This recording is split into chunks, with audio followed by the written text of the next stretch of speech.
pwedeng maglapaw kita sa maximum task na lang alas 11:30 gid. Dayon, proceed. Sa aton meeting. So, pwede may ara pa ko nabilin nga bisan mga 30 minutes na lang, no? In everything, there is a season. So, may panahon man sa pag-ambahan sa Ginoo. Panahon na niya. Panahon naman iniya sa pagsalo sa pulong sa Ginoo, mga kauturan. Dali lang kayo. Praise the Lord. Praise God. So, common kayo ni. Verse aton basahon mga kauturan. Ang Romans chapter 1 verse 17. Ang diri ari sa aton nga PowerPoint ERV, English Revised Version. Pero may ari man kita nga King James Version, mga kauturan. Unahon ta lang ni ang diri sa ERV, Romans chapter 1 verse 17, mga kauturan. Diyo, gagmay ko sa layo to, no?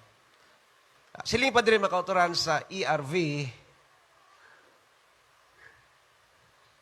The good news shows how God makes people right with Himself. God's way of making people right begins and ends with faith.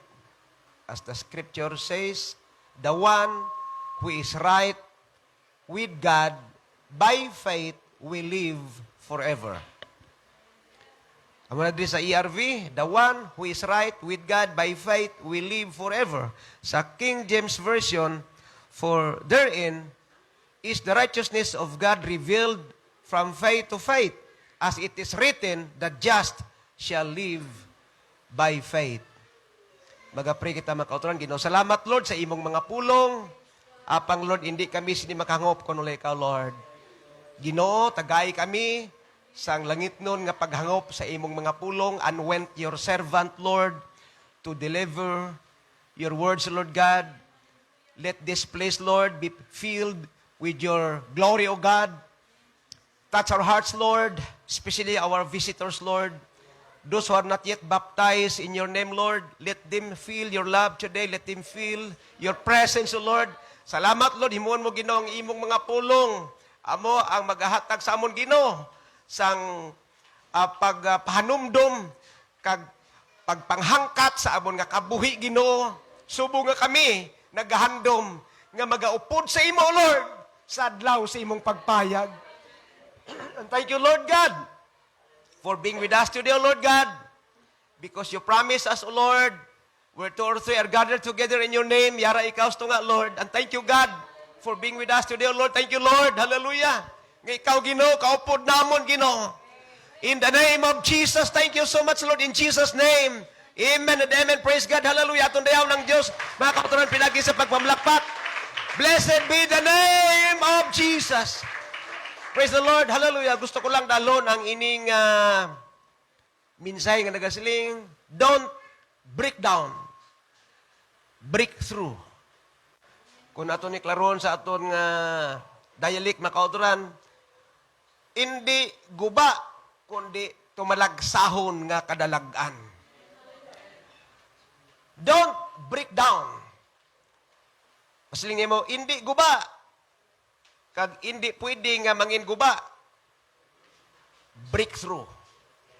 Tumalagsahon nga kadalagan. Praise the Lord. Makapamungko na kamo mga kauturan. Praise the Lord. Kinahanglanon ta ang kadalagan pirmi.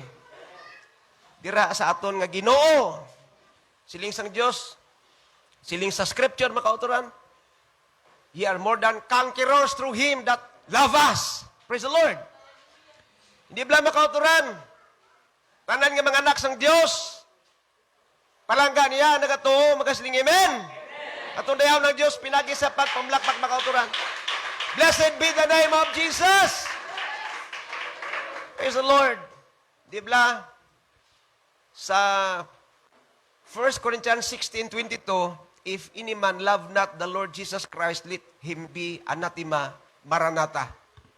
Kung wala kang nagahigugma sa aton nga Ginoo, siling padara, you will be anathema, maranatha. Magmangin, pinakamalaot ang tao nga wala gugma sa aton Ginoo. We love Him because He first loves us. Hallelujah. Blessed be the name of Jesus, dalayon ang Diyos makauturan. Praise the Lord. Siling pa, most often when we hear the word breakthrough, we think of something we are waiting on God to do. However, did you know that you don't have to wait to break through?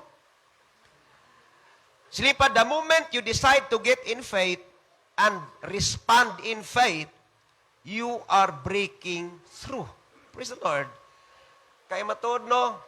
Kung wala ka pagtuo sa Diyos, hindi mo man matuman ng iyang mga pulong. Because faith cometh by hearing, and hearing by the words of God. Kag silipa makauturan, the moment you decide to get in faith and respond in faith, you are breaking through. The moment you say, I'm not giving up, I'm going to keep moving forward and trust in my God. Hallelujah! You are breaking through. Praise the Lord. Wala kita nagalagad sa Diyos na base sa aton nga sitwasyon. Na base sa aton nga makita. We walk by faith and not by feeling, not by sight. Palangga mo, imo ko galingon. Ano ka to? Siyempre, palangga, aton ko galingon, no? Masiling naton ang mga tao, halos tanan, I love my own. Pero siling sige, no, ang nagahigugma sa kalibutan, nga sobra pa sa gugma niya sa iya, bisan gani gugma mo sa imo amay, sa imo iloy, sa imo asawa, sa imo utod, sa imo mga bata, nga sobra pa sa gugma nimo sa Dios, hindi takos sa iya. Hindi ka takos sa iya. May question? Kung may question, i-argue na lang ninyo, arguhon ninyo ang scripture. Kung ma-argue ninyo, kung ma-refute nimo, we can do nothing against the truth, but for the truth. Shall we say praise the Lord? Praise God. Amo na gani, no? Pasalamat kami nag-remind sa imo. Brother, way ka kasimbaw. Sister, hindi ka dapat maglain sina. Way ka kay balo. Tagumatayo ng imo kabuhi nga espirituhanon. Amen. Wala ta nangalagad sa Diyos nga kung mag-uki na pamatyag ko. Ang matuod, no? Siling pa sa kasulatan, makauturan. Di ba hambal ni Apostle Paul, for to me to live is Christ and to die is gain? To live is Christ, to die is gain. Hindi nga, to live is for myself alone. For my pleasure alone. Hindi, for to me to live is Christ and to die is gain. Yes! Praise the Lord! Ang ayan ka nga butangan sang amon nga scripture ang imo lapida kung nato ka na sa pantheon, no? Pero hindi ka ngayon butangan sa amon na nga napatay ka nga inactive ka sa imo nga pagpangalagad sa Dios. Sorry ha? Kaluwasan man lang atong tuyo. Shall we say praise the Lord? Hallelujah! Atong dayaw ng Diyos makautaran sa pakisapa. Hallelujah! Don't break down. Break through. Praise the Lord. Hallelujah. Silipa makauturan. When everything in you wants to curse, but you praise God instead, you are breaking through. When you are tested in the same way, at the same point, by the same evil forces, but this time you say, no, that's not me. anymore. I'm going to honor God with my life. You are breaking through. Shall we say, praise the Lord? Praise the Lord.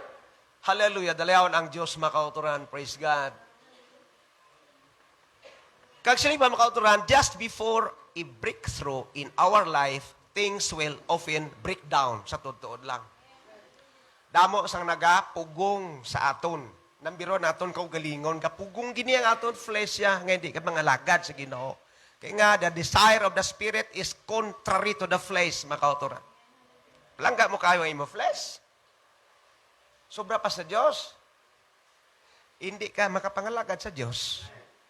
Dira ka na lang pirmi sa imo hiligdaan, magpatawhay, mag-cellphone, mabangon, makaon, malagaw, matulog, makauturan!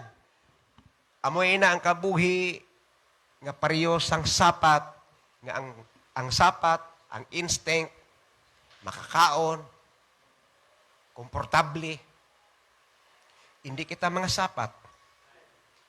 Kung kita ginpaanggid man sa sapat, pero hindi sapat nga baboy or ido o kon kanding, kundi karniro makauturan.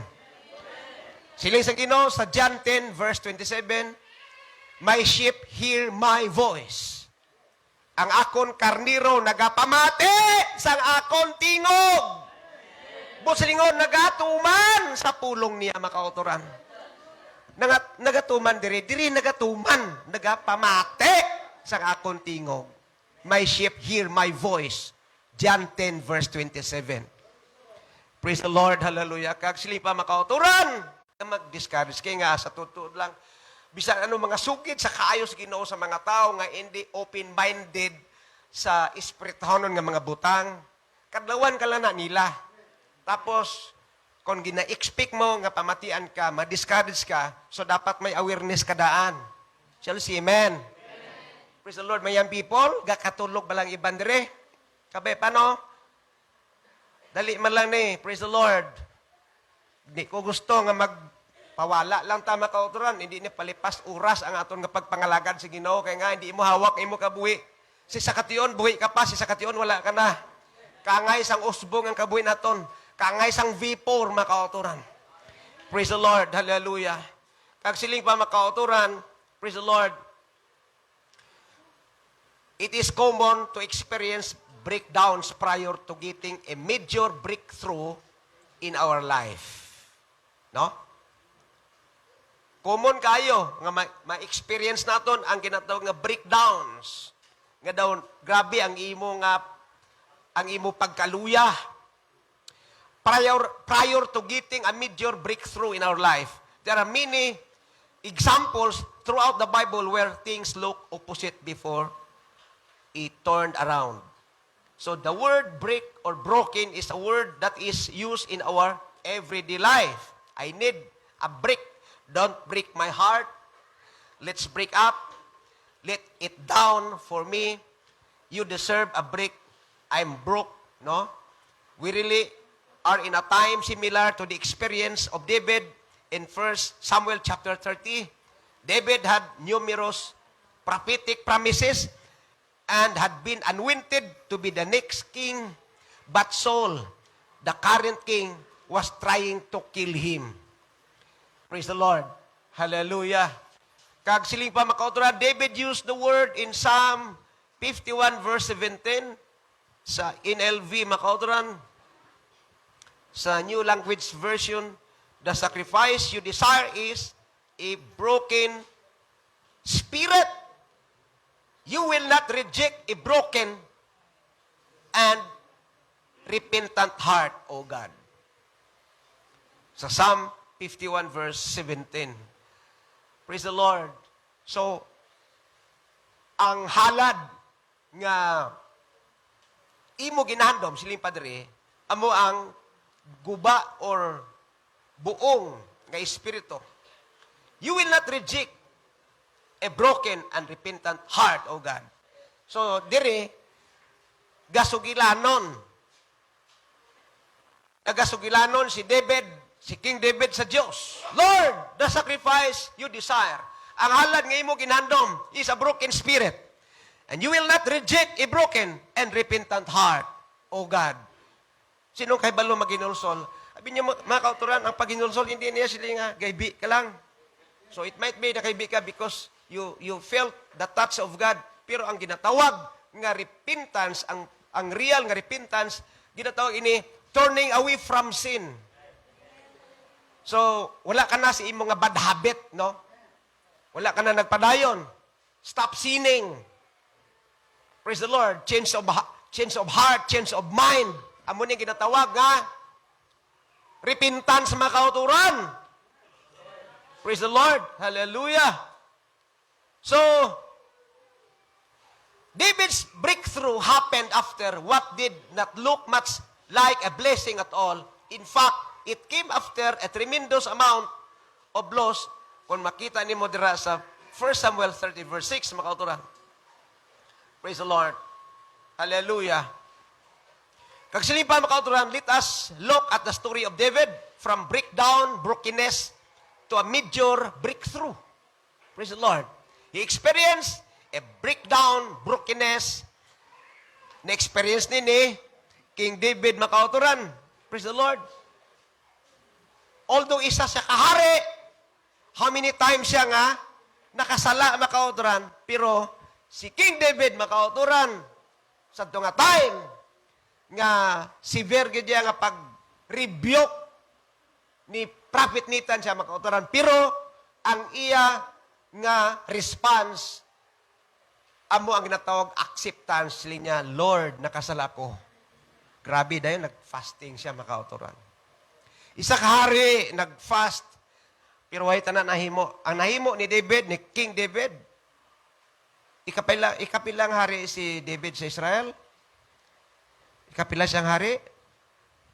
Balangkid, wala ka mo gabasa-basa. The second king of Israel. Kaya ang first king of Israel si King Saul. Shall we say amen? May people magasaling praise the Lord. Atong dayaw ng Diyos pinagi sa pagpamlakpak. Praise the Lord.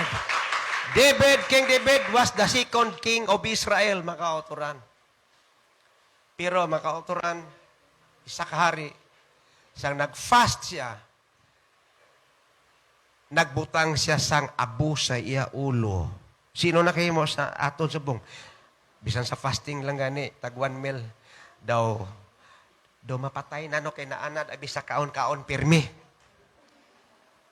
Bawas-bawasan tan lang na kay nasobrahan ta sa kaon-kaon amo nagaabot ang lain-lain nga mga balatian.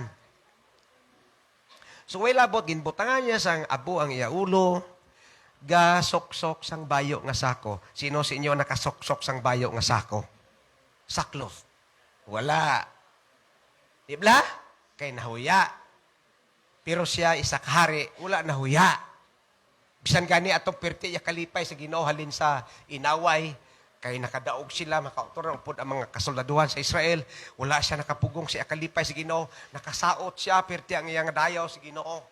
Ang iya asawa nga si Mikol nagatamwa sa bintana nga nagapanilag sa iya. So sa sobrang nga kalipay ni King David, amat-amat na nag-us-us ang iya bayo. Kag gin saway siya sa iyang asawa, hari ka, gapahuya-uya lang, saot-saot ka, tanawa na ubahan ka, sa tubang si imo nga mga soldado sa Israel. Gin-curse to sa Dios ang iya asawa si Mikol, si Michael, wala gito nakabata. Kaya sa Old Testament, ang barin, kalabanan, is a sign of curse. Sa Old Testament, ha? Praise the Lord. So, when it comes to worship, wala reservation si King David. Kag kung i-rebuke siya, when it comes to correction and rebuke, King David was open. Open siya. And ready to accept whatever admonitions or correction or rebuke nga iya nga mabatian, mga kauturan.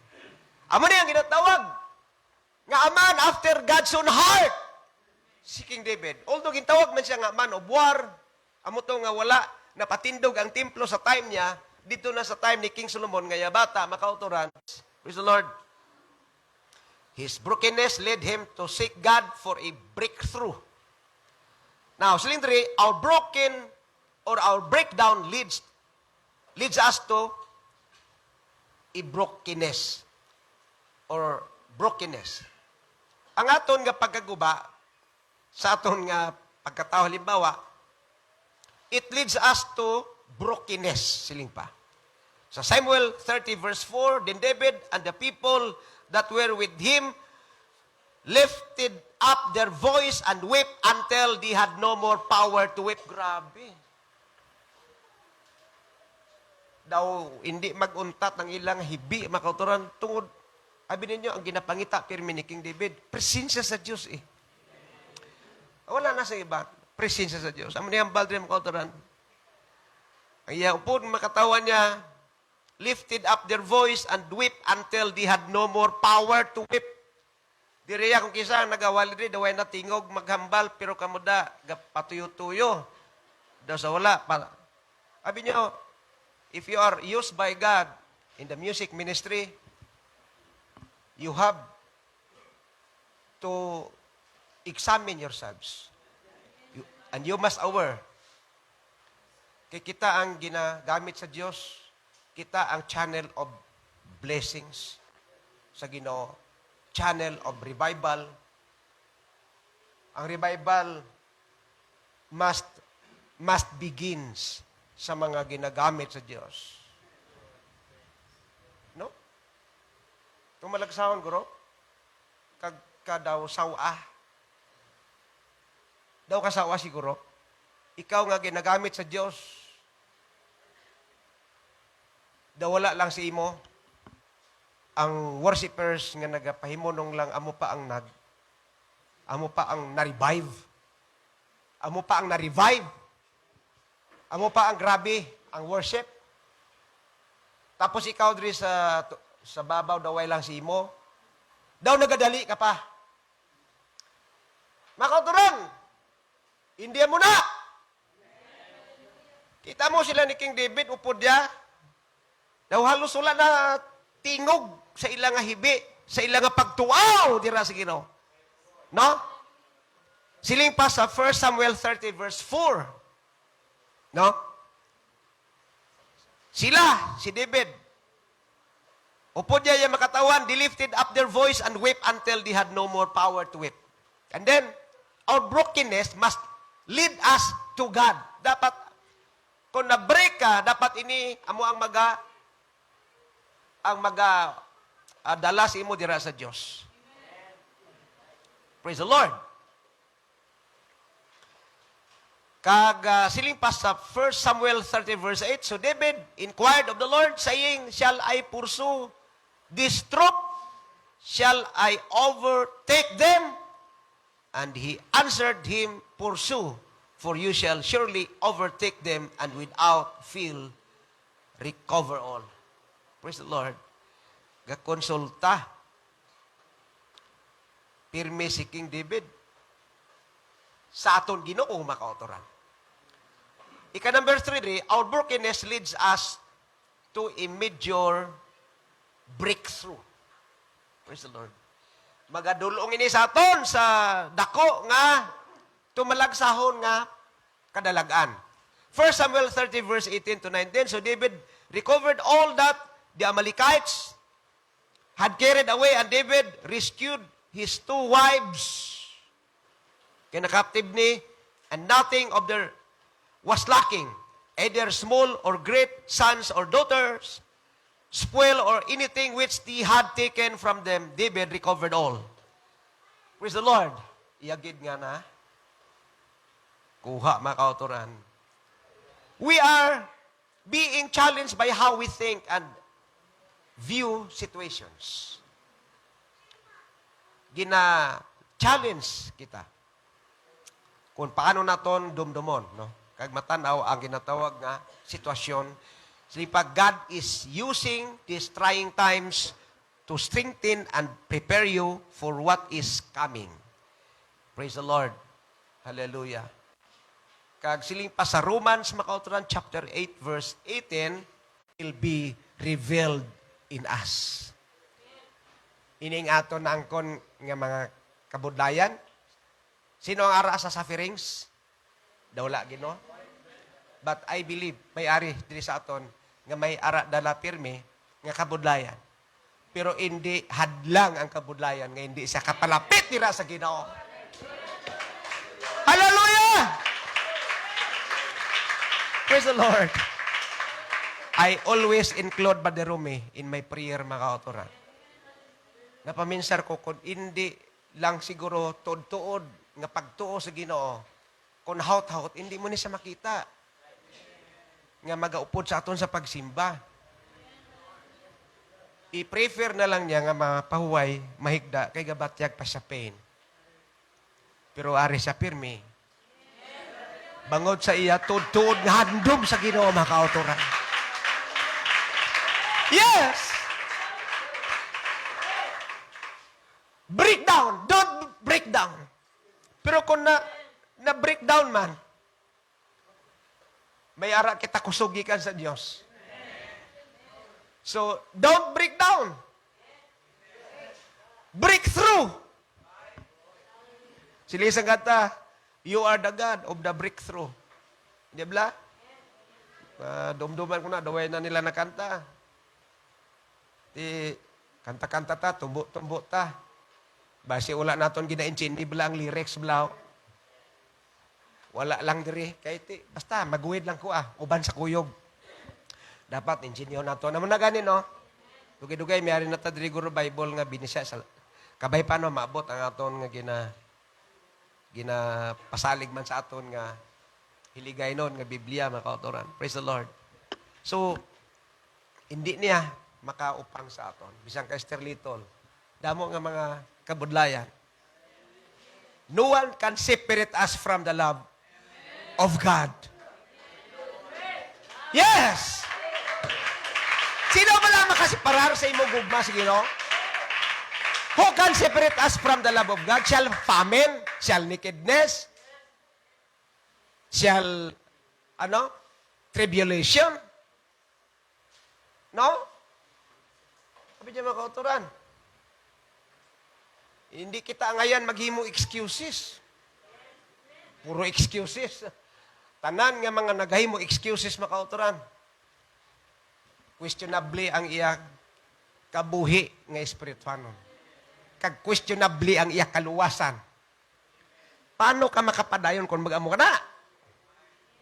Kaya ang nagapadayon, tub-tub sa katapusan amo ang maluwas. Yes!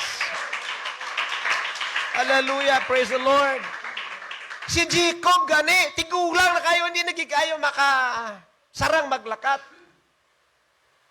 Dali na lang siya mapatay, nagsandig siya sa iya nga sungkod. Nagsandig siya kag nagdayaw sa Ginoo, nag-worship makautoran. Ang masubo, base ang ending sa imo kabuhi, namuyayaw ka, antes ka napatay. Mayara ko nabatian nga, before siya napatay, isa ka, tumulo, grabe ang mga lightning niya. Daw kasubo, makautura, no? Basi amo na ang matabo sa inyo, nga mga wala gatutom. Nga dali na lang kamo mabugtuan sa ginawa, mamuyayaw kamo, kay wala gali ang kaluwasan sa imo, kalag wala na. Kay ginsikway mo na Ginoo. Abi ninyo, every time nga wala mo ginatuman ang pulong sa Ginoo, gina-reject mo na. Gina-grave mo ang aton Ginoo. Ginapasubuan mo siya. Sila pa, grieve not the Holy Spirit of God. Grieve not the Holy Spirit of God, whereby ye are sealed unto the day of redemption. Hallelujah! Blessed be the name of Jesus! Sila pa, live each day with gratitude and joy while focusing your hope on the future and not the current situation. At the same time, enjoy the present and make the most of every situation. God is about to use that seems like a setback to propel us into our destiny at a greater level. Mga kauturan, so, mintras buhi pata, i-grab tagid niya, ining dako nga kagyunan. Dako nga kagyunan sa pagpreparar antes ka magatubang sa Ginoo. Grabe ang preparasyon sa naga-celebrate sang dibo, naga-celebrate sang birthday. Nag-ihaw, mamoy maka. Grabe, no? Pero ano ang preparasyon mo kung makatubang ka na sa Diyos? Hallelujah! Blessed be the name of Jesus. Hallelujah. Thank you, Lord. Kag siling pa makauturan. Breakthrough begins when we choose to believe and act on God's Word despite how you feel and despite how it looks. At the end of your rope is where you will find God's grace. So, mo ni sa makauturan, ang breakthrough begins when you choose to believe and act on God's Word despite how you feel and despite how it looks. So, mo daw hindi man maayo ni nga sitwasyon ni. Mga kauturan, pero importante, magpabilin ka sa Ginoo. Praise the Lord. So, at the end of your rope is where you will find God's grace. Daw ang kalimbaw, daw may ara ka nga ginasunod, nga lubid bala. Din ginihasta.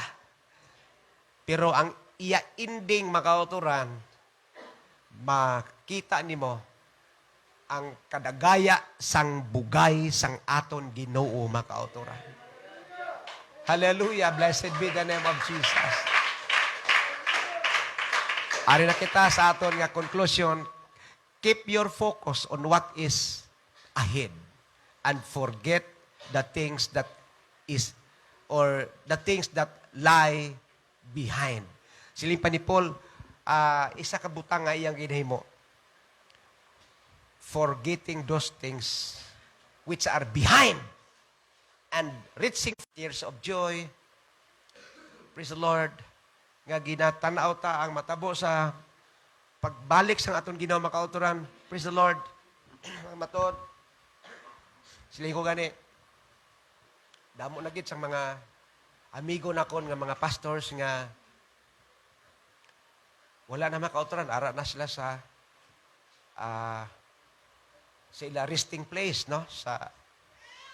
Sa mga memorial park or sa mga cemetery. Nagpahuway na sa physical. Mga kauturan, siling ko,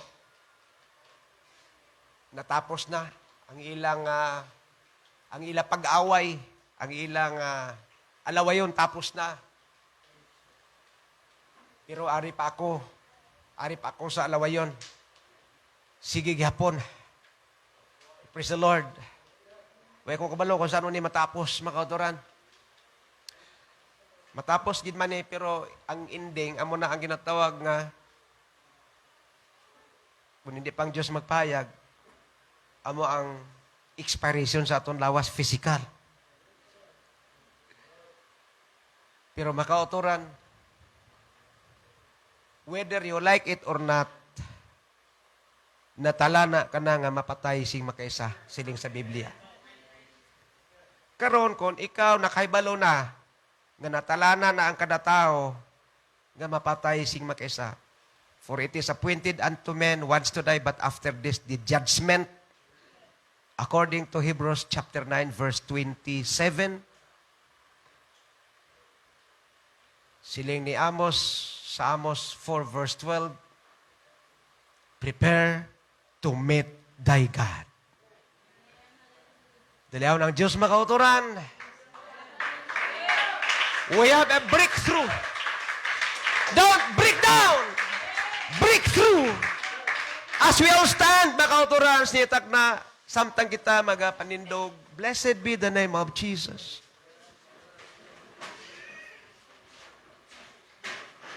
Kabatya ka mo, kauhaw sa presensya sa Diyos.